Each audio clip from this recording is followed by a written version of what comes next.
সন্ধ্যার ভায়োলিন পর্ব সংখ্যা 87। লেখনীতে বৃষ্টি ইসলাম। কিছুদিন আগে নিশীথ রাতে স্তব্ধ ছিন্ন করে খানিক ভারী পরিবেশ এগিয়ে আসছে এক অদৃশ্য দ্বন্দ্বের প্রতিধ্বনি। কয়েকদিন আগে ঘটে যাওয়া সেই ভয়াবহ অ্যাক্সিডেন্টের পর দুদিনের মাথায় জ্ঞান ফিরে আসে জি স্যার। এ খবর বিদ্যুতের গতিতে পৌঁছে যায় ডেভিডের কানে। খবর শোনা মাত্রই ডেভিড আর এক মুহূর্ত দেরি না করে ছুটে আসে হাসপাতালে জি স্যার কাছে। হাসপাতালের কেবিনটা নীরব, কেবল অক্সিজেন মেশিনের যান্ত্রিক শব্দ আর জিসার শ্বাস প্রশ্বাসের স্তর। ডেভিড ধীরে কাছে গিয়ে বসে। জিসার স্তব্ধ চোখে চোখ রাখে। কিছুটা সময় কথোপকথন চলে দুজনের মাঝে। তখন ঠিক ডেভিড তার বলা শেষ কথার আর অব্রের বলে যাওয়া কথা একটা স্মরণ করিয়ে দেয় জিসাকে। কথাটা শুনে ভেতরে কেঁপে ওঠে জি স্যার, মুখ বরণ কেঁপে ওঠে, কপালে ভাঁজ পড়ে। এদিকে অব্রের হাত ধরে বসে আছে ওহু, তার চোখে অস্থিরতা, ঠোঁট থামছে না একটার পর একটা প্রশ্ন যা বহুক্ষণ ধরেই বুকের ভেতর জমে থাকা কিছুটা মুখে আনতে পারছে না। অব্র টের পায় সেই ছটফটানি, কোমল স্বরে জিজ্ঞেস করে, কি হয়েছে ওহু?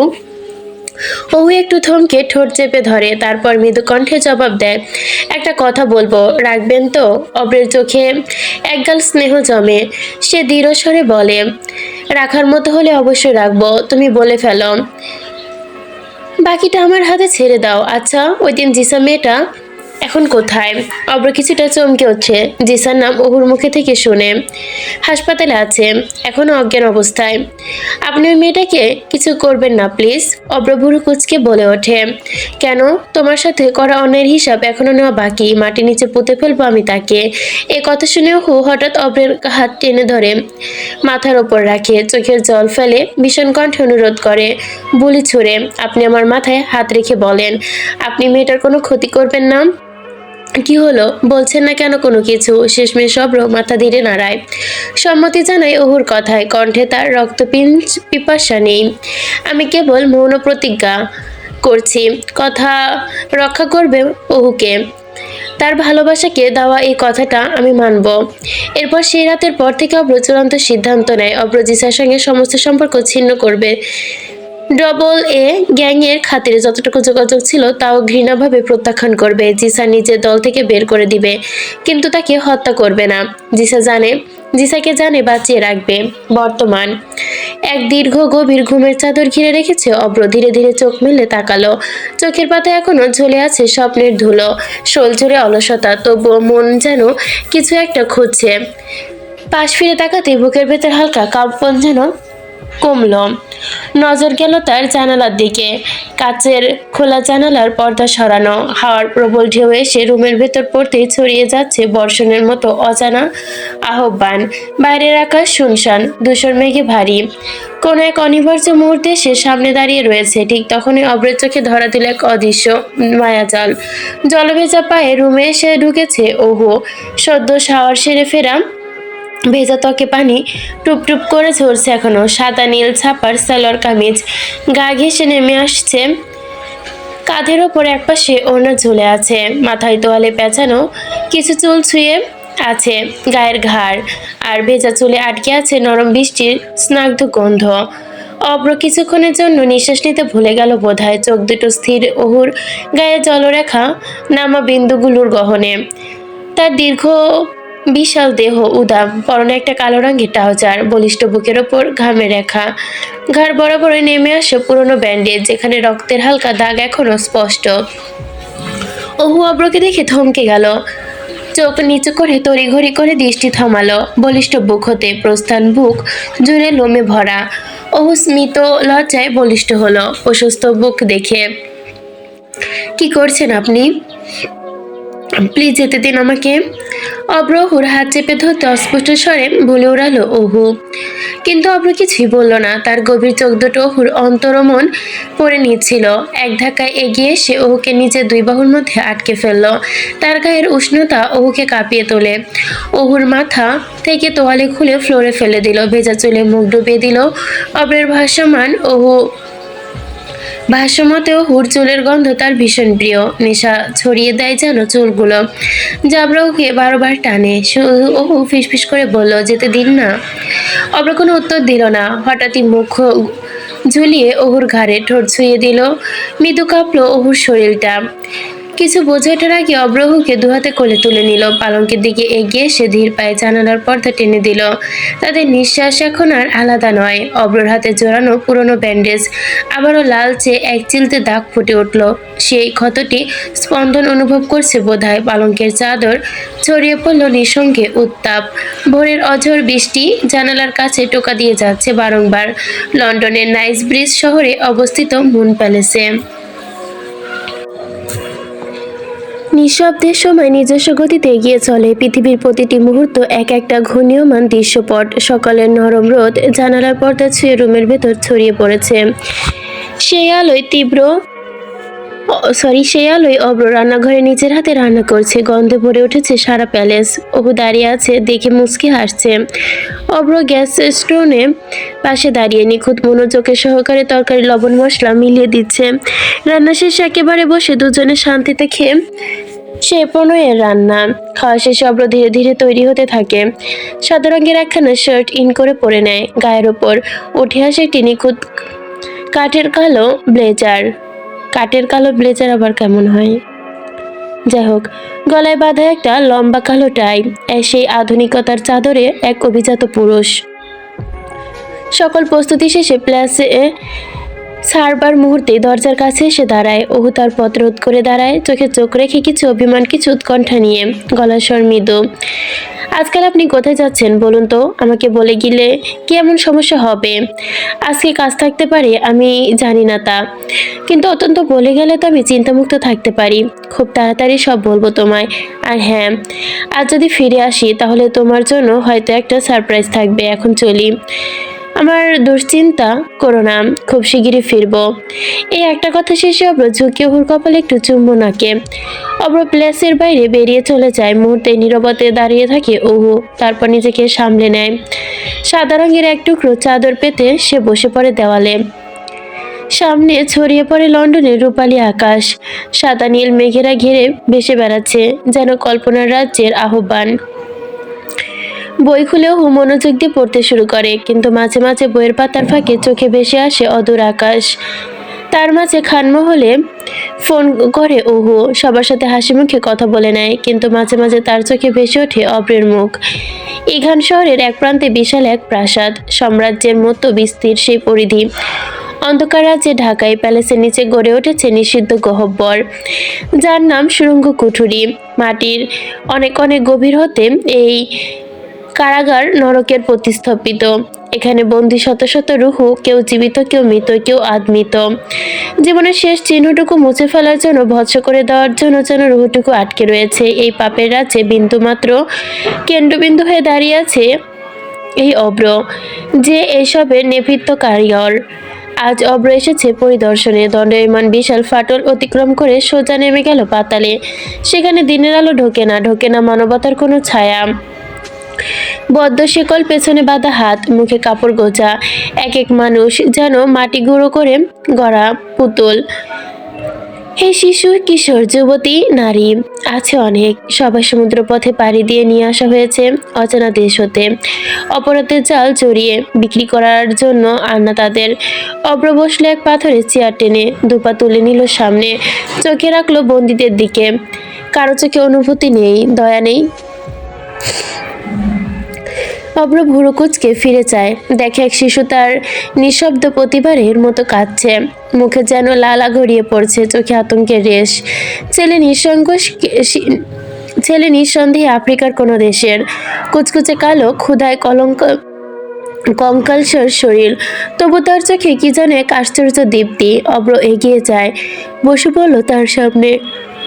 চোখাচোখি হলো। ছেলেটার চোখমণিতে কিছু একটা প্রতিচ্ছবিত হলো। অব্রের বুক কেঁপে উঠল। ছেলেটা চোখের ভাষায় হয়তো লেখা আমি বাঁচতে চাই, কিন্তু এসব কিছু বলতে চায় না। হয়তো মুখ বাঁধা বলে অব্র এক বোধে তার মুখ কাপড় সরিয়ে দেয়। পাপের এই রাজ্যে যেখানে কারো মুক্তি নেই, সেখানে শিশুকে অব্র একটা সুযোগ দিল বলার। কিন্তু না, ছেলেটা কিছুই বলল না। নীরব চোখে শুধু তাকিয়ে রইল। তার ঠোঁট কাঁপলো না, গলা শুকালো না, একটা শব্দ বের হলো না। আর তখন অব্র বুঝতে পারলো ছেলেটা বোবা। সে জন্ম থেকে হয়তো অব্র বুক হিম হয়ে এলো। যে শিশু যে নিজেকে সেই শিশু জায়গায় কল্পনা করলো একটা প্রাণ যে মরতে চায় না কিন্তু কাউকে বলতে পারছে না, আমাকে ছেড়ে দাও, আমি বাঁচতে চাই, আমি আমার মায়ের কাছে ফিরে যেতে চাই, দিন শেষে বুকে মাথা রেখে একটু শান্তিতে ঘুমাতে চাই। আমার মা আমার চিন্তা করছে, আমাকে বাড়ি ফিরিয়ে দাও। মামায় খাইয়ে দিবে, আমি বাড়ি না ফিরলে বাবা ঝগড়া শুরু করবে মায়ের সাথে। আর আমার মা প্রতিবারে চুপ করে শুনবে, কখনো হয়তো বা আমার বিরুদ্ধে কথা বলে চুপ হয়ে যাবে, কখনো বা আমার বাবার পেছনে লুকিয়ে কান্না করবে। কিন্তু না, এসব কিছু বলতে পারলো না। এই শিশু মানুষটা চিৎকার করতে পারলো না, তার আগতিটা জানাতে পারলো না, শুধু চোখে ভেসে উঠলো অসীম আগতি বাচার। অভ্র দাঁড়িয়ে রইল, তার পায়ের নিচটা কেমন কেঁপে উঠলো সুড়ঙ্গ কুঠুরির মাটি। প্রতিবারের মতো অভ্রর মনে হলো পাপের এই সাম্রাজ্যে আসলে তার নিজেকে কারাগার মনে হয়। অব্র আর কিছুক্ষণ দাঁড়িয়ে থাকতে পারলো না, চারপাশ ঘন হয়ে আসছিল অস্থিরতা। বুকের ভেতর জমাট বাঁধা এক অজানা বেদনা তাকে ছেড়ে খাচ্ছিল মুহূর্তেই। দৃষ্টি ঝাপসা হয়ে এলো তার, ক্লান্ত ভঙ্গিতে সে পিছু ফিরে তাকালো, দেখলো এরকি ডেভিড সহ বাকিরা তাকে বারবার থামাতে বলছে, ডাকছে তার নাম ধরে, কিন্তু অব্র সেখানে দাঁড়িয়ে থাকলো না, সময় থামতে দিল না। তার পা দুটো অদৃশ্য কোনো টানে ছুটে চলছে সামনের দিকে। ছেলেটা নিষ্পাপ নিঃশব্দ, কষ্ট তাকে ভেতর থেকে কুরে খাচ্ছে। অব্র ভেঙে পড়েছে নিজের অজান্তেই।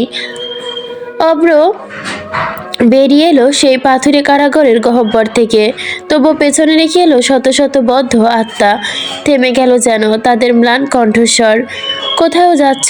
আমাকে ছেড়ে যাচ্ছ? মুক্ত করে দাও, মুক্ত করে দাও এই নরক থেকে, যারা অন্যায়ের জন্য নরক গড়ে তুলেছে। এ এদিন নিজেরাও সেদিন নরকে পড়বে, এটা কি তারা জানে না? গাড়ির দরজা খুলে যেতেই উঠে পড়ল সে, ইঞ্জিন ঘুরিয়ে গর্জে উঠল গাড়ি। এক হাতে স্টিয়ারিং, অন্য হাতে চেপে ধরে দৃঢ়ভাবে, চোখে এক অদ্ভুত কারাগারের দৃশ্য। মন জুড়ে রয়ে গেল ছেলেটার ফেলফেলে দৃষ্টি। ড্যাশবোর্ডে রাখা ফোনটা নিঃশব্দে পড়ে আছে, একদম চুপ করে তাকিয়ে মালিকের অব্যক্ত বেদনা। গাড়ির সাউন্ড সিস্টেমে গান চলছে, হাহাকার করার মতো গান। গাড়ির হ্যান্ডেলে হাত রেখে অব্র নিজেকে বারংবার বোঝাতে চায়, সে তো এক পাপী, এক অপরাধের পূর্ণ মানুষ। এ জীবনে তার নির্দয় পাপের সাক্ষী বহন করছে, কত পাপ কত অন্যায় সে করেছে। অব্র জানে এই অনুভূতি তার জন্য নয়, এই ভালোবাসা তার মতো পাপীর মতো মানুষেরকে জন্মাইতে দেয় না। কারণ পাপীদের জন্য এই দুনিয়ায় যেমন শান্তি নেই, তেমনি মৃত্যুর পরও মুক্তি নেই। তাদের রূহ শুধু আটকে পড়ে থাকে অন্ধকারে।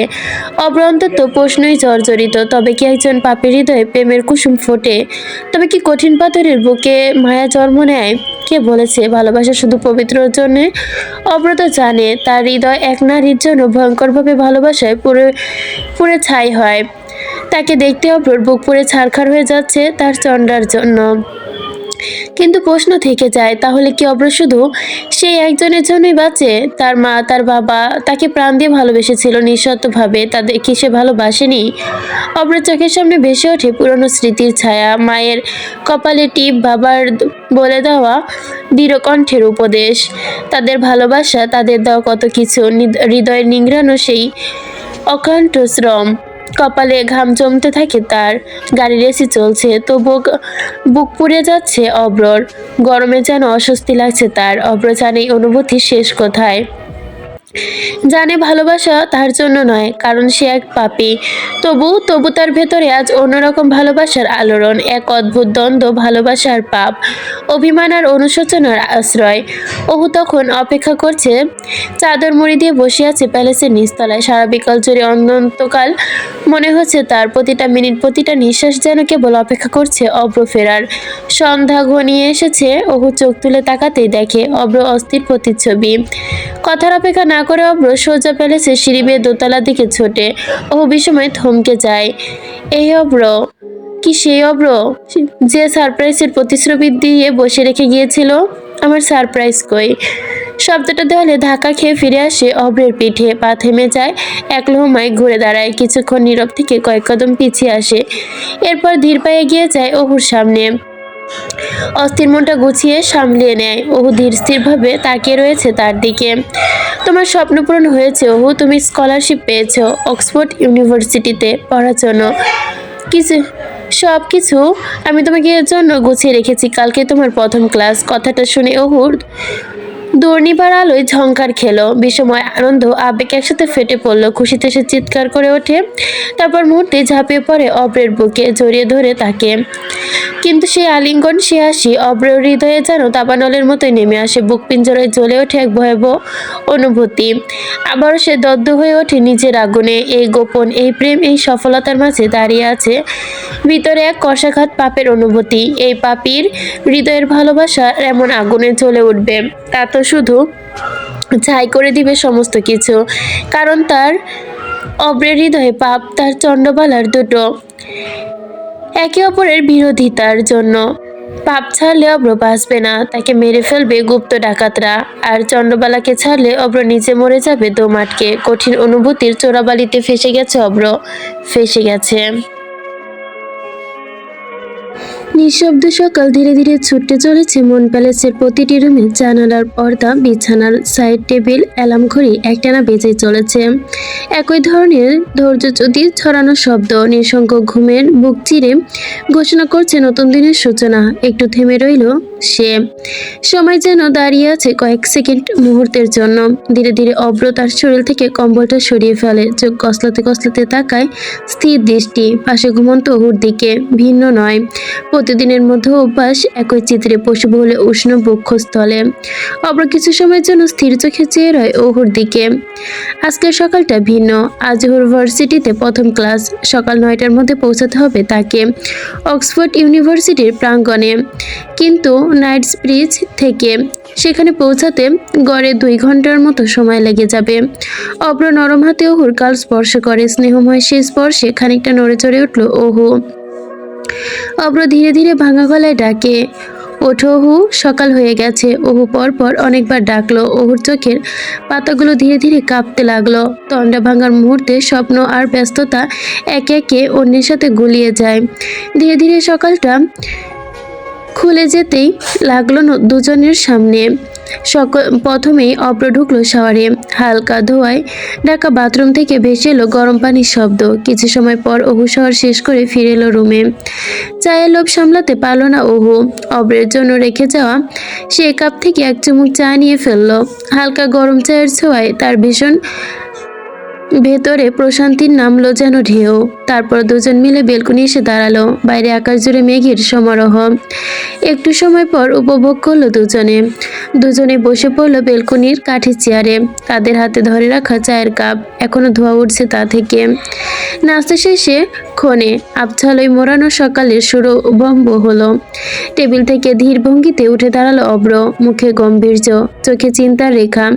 নিঃশব্দে পায়চারি করে ঢুকে পড়লো সায়ন কক্ষে। সবার ঘরে ঢুকে অব্র তৈরি হতে লাগলো। গায়ে জড়ানো হালকা কালো রঙের শার্ট ইন করে গুছিয়ে পড়লো। তার উপর কালো ব্লেজার উঠে আসলো।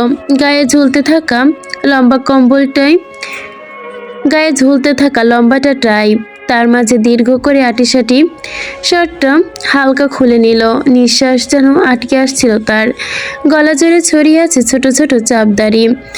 মাথার চুলগুলো পরিপাটি করে আন্ডারকাট, আর সেই চুলগুলো ঢলে পড়েছে একপাশে অচ্ছিন্নতার সাথে। নজর কাড়ছে যা ওহুর। একপাশে দাঁড়িয়ে থাকা ওহু একদৃষ্টে নিবিড়ভাবে অবলোকন করছে তাকে। সে নিচেও তৈরি হচ্ছে ধীরে ধীরে, কিন্তু চোখ জোড়া বারবার ছুটে যাচ্ছে অব্রের দিকে।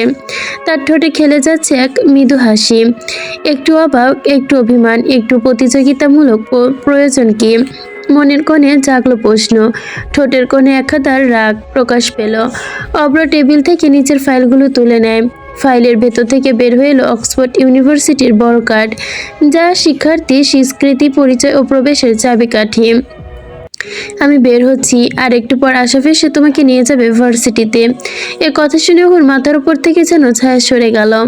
আকস্মিক বজ্রপাত ঘটল।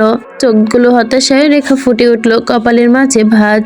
কি বলছেন এসব? আজকে আমার প্রথম ক্লাস। আমি কিছু চিনি না, কিছু জানি না, আর আপনি আমাকে একা ছেড়ে যাবেন? এই তো ভোর থেকে এত তৈরি হচ্ছেন, কি এত জরুরি কাজ আপনার? অব্র ওহুর মনে ঢেউ বুঝতে পারে। ধীরে ধীরে এগিয়ে এলো। এত উদ্গ্রীব হচ্ছ কেন?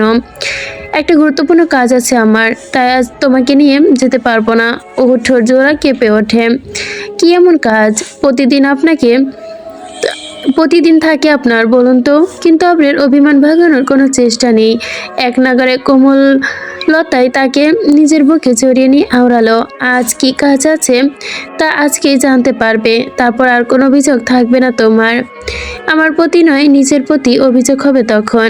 এখন আমাকে যেতে দাও। আশা এলে চলে যেও। একটু থেমে গভীর নিঃশ্বাস নিল অব্র। আমি এই মুহূর্তে ভীষণ ডিপ্রেশনে আছি ওহু, আমার মন ভেঙে যাচ্ছে। আমি একটু শান্তি চাই, শান্তি দাও তোমার মাঝে, তোমার ভালোবাসার ছায়ায়। এ কথা শেষ হতে অব্র ওহুর কপালে একটু করে কোমল চুমু এঁকে দিল।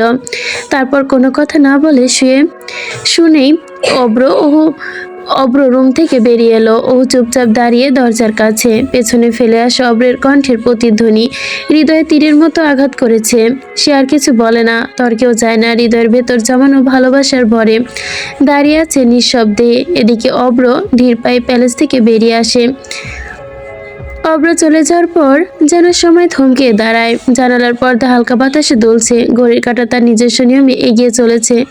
কিন্তু ওর হৃদয়ে আটকে আছে অব্র রেখে যাওয়া কথার গহ্বরে। একা রুমে নিঃশব্দতারও গাঢ় হয়।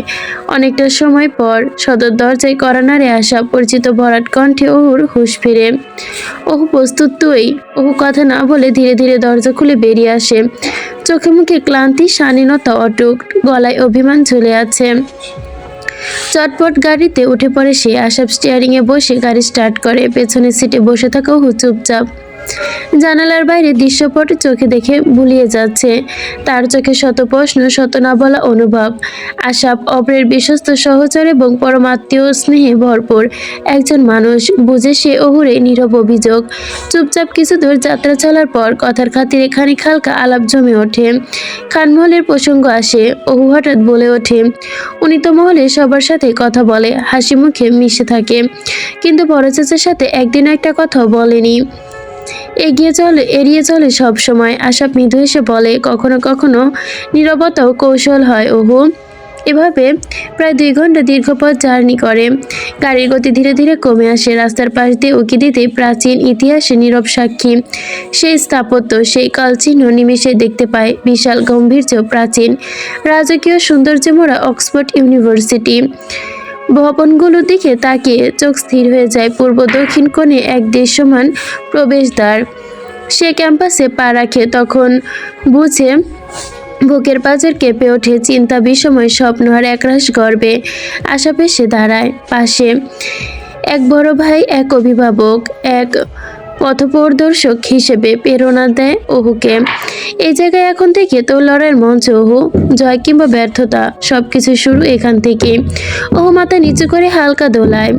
প্রশ্নের উত্তরে অনেকটা কৌতূহল করে। এক জীবন শুরু করতে চোখে ভেসে ওঠে। ওহু যেহেতু আইন বিভাগে পড়াশোনা করার কথা, তাই তাদের গন্তব্য ছিল এসপি কোর্টস বিল্ডিংয়ে। সেই প্রাচীরের আধুনিকে মোড়া দালান। Welcome to Oxford university, let me take you to your classroom. তারপর মহিলাটি ক্লাসরুমের নাম্বার এবং অবস্থান জানিয়ে দেয় ওকে। আশাব তখনও সাথে ছিল। এত দূর পর্যন্ত আসা তার দায়িত্ব শেষ নয়। সে ওকে শ্রেণীকক্ষে পৌঁছে দেয়। ঘড়ির কাঁটা দেখে নেয়, সময় 9টার কাঁটায় এসে দাঁড়ালো। সবাই ব্যস্ততার সাথে ক্যাম্পাসে প্রবেশ করছে। সময় এসেছে ক্লাস শুরু হওয়ার। আশাব আলতো গলায় বলল, তোর ক্লাস শুরু হবে এখন, আমি তাহলে আসি। ওহু মাথা নাড়িয়ে এক চিলতে এসে বলল, আচ্ছা ভাইয়া, দেখা হবে। আশাব ক্লাসরুম এক্সিট ডোর দিয়ে বেরিয়ে এলো। আর ঠিক তখনই নিঃশব্দে প্রবেশ করলো এন্ট্রি ডোর দিয়ে আলকা। প্রবেশে প্রস্থান দুজনের পথে জায়গায় মিলে গেল একসাথে। তাদের আবারও দেখা হওয়ার কথা ছিল আলকা সে ব্লেজার ফিরিয়ে দিবে সেই দিন। আশাব এক বর্ষার সন্ধ্যায় তাকে দিয়েছিল, কিন্তু ভাগ্য হয়তো ঠিক তখন তার এক নতুন নাটকীয়তা খেলল। আলকা ধীর পায়ে সে ক্লাসরুমে ঢুকলো। তার চোখ খুঁজলো একটা ফাঁকা জায়গা, আর অল্প দূরত্বে বসে থাকা ওহুকে দেখে প্রবেশ করে বসে, মিষ্টি চেহারা প্রাণবন্ত মেয়েটাকে চেনার জন্য। হোয়ার আর ইউ ফ্রম? ওহু এক পলক তাকায় অলকার দিকে, হালকা ভুরু নত করে কোমল গলায় বলে, আই এম ফ্রম বাংলাদেশ। একথা শোনা মাত্র অলকার মুখে চোখে আনন্দের বিস্ফোরণ ঘটে। এক ঝটকায় ওহুকে নিঃশ্বাসে জড়িয়ে ধরে। আলকা উত্তেজনা নিঃশ্বাস ওঠে, সেই সেম টু ইউ ইয়ার। আমিও বাংলাদেশি। ওহু বিস্ময় সমেত চেয়ে রইল, চোখ বড় বড় করে আলকার দিকে তাকায়। এরপর দুজনে এক নিমেষে আপন হয়ে গেল। বিদেশি বেশভর চেনার ভিড়ে এক টুকরো পরিচিতি যেন স্বস্তিতে ফেলল ওহু। আলকার চোখে ভেসে উঠল খুশির ঝলক। দুজনে তখন ফিসফিস করে কথা বলে, চুপিসারি হাসছে। কেউ তাদের দিকে তাকিয়ে হাসছে, কেউ বা নতুন বন্ধুত্বের গন্ধ পেয়ে অবাক। ঠিক তখন এই ঘড়িকাঁটা থমকে গেল 9টা বাজার পূর্ণতায়। এন্টিডোর দিয়ে শ্রেণীকক্ষে প্রবেশ করলো একজন প্রফেসর, গ্রাউন্ড পড়া, চেহারার গম্ভীর্য ব্যক্তিত্ব। এক পলক চিনে ফেলে তাকে। কিন্তু ওহু সেই মুহূর্তে ওহুর চোখ ফিরিয়ে নিমেষে স্থির দৃষ্টি আটকে যায় সামনে দাঁড়িয়ে থাকা প্রফেসরের মুখে। তারপর চোখে দৃষ্টি থেমে যায়, জমে ওঠে চারপাশের শব্দ। হাসি থামিয়ে মিলিয়ে যায় মুখের কোণে, ঠোঁট কাঁপে, কিন্তু কিছু বলে না। হৃদয়ের গতি বেড়ে চলেছে দুরন্ত ঢেউয়ের মতো। এক একটা দুঃখপুকনি যেন হৃদয়ে নয়, ইতিহাসের সাক্ষী হচ্ছে। সামনে দাঁড়িয়ে থাকা মানুষটা আর কেউ নাই, আবরার খান, আব্র নিজেই। ওহুর শ্যাম পুরুষ, কাঠবিড়ালির অব্র ভাই, চন্ডবালার পাপি পুরুষ, ডাবল এ, যে কিনা আজ সকালে বলে গিয়েছিল, আজ তুমি নিজেই বুঝবে আমি কোথায় যাচ্ছি। এই মানুষটা আজ দাঁড়িয়ে আছে তার প্রথম ক্লাসের প্রারম্ভিক প্রফেসর রূপে। ক্লাসরুমে সবাই নিজেদের জায়গা নিয়ে বসে পড়েছে, কিন্তু ওহু এখনো একা দাঁড়িয়ে। মুহূর্তে পাশ থেকে হালকা হাসি চেপে ওহু কেটে নিয়ে বসে ফিসফিস করে বলল, প্রফেসরকে দেখে ক্রাশ খেয়েছ বুঝি? এরকমটা কিন্তু কেবল তোমার সাথে হয়নি, আমাদের ইউনিভার্সিটি অনেক মেয়ে প্রফেসরকে দেখে ফিদা হয়ে গেছে। ওহু আলকার কথায় সাড়া না দিয়ে কপাল ভাঁজ করে তাকালো আশেপাশে। সত্যি চারপাশের মেয়েরা ড্যাব ড্যাব করে তাকিয়ে আছে সামনের মানুষটির দিকে। তার ভেতরে এক প্রকার চাপা আগুন দাউ দাউ করে জ্বলে উঠল। তাতে দাঁত চেপে নিজের ভেতরে তোলপাড় ঠেকিয়ে মুখে কিছুটা না বললেও ভেতরে কেমন হচ্ছে তার। অব্র ক্লাস নিচ্ছে তার স্বাভাবিক ভঙ্গিতে, চোরগুলো হালকা বিশৃঙ্খল, ঠোঁটে স্থিরতা, চোখে দৃঢ়তা, সব মিলে এক গভীর মোহনীয় আকর্ষণ। অব্র একেবারে ওহুর দিকে তাকাচ্ছে না, কোনো ভ্রুক্ষেপ নেই চোখে মুখে। নিজেকে শক্ত রেখেছে যেন কিছুই ঘটেনি, আর ভেতরে ফেপে আছে মেয়েগুলো অভিশাপ দিয়ে যাচ্ছে। সাথে অনেক আশ্চর্য হচ্ছে, নিজের ছোট্ট ঘরের কোণে সাজানো ড্রেসিং টেবিলের সামনে বসে আছে পারো, মুখে হালকা মেকআপ, ঠোঁটে লিপস্টিক। স্টুডেন্টের বাসায় প্রাইভেট পড়াচ্ছিলাম বলল মাকে। ছাত্রের মা সামনে বসা ছিল, তাই কল ধরতে পারিনি। এখন বের হলাম। তুমি কি করছো? পার্বতী উত্তর আসে না, নিচু চাপা স্বর।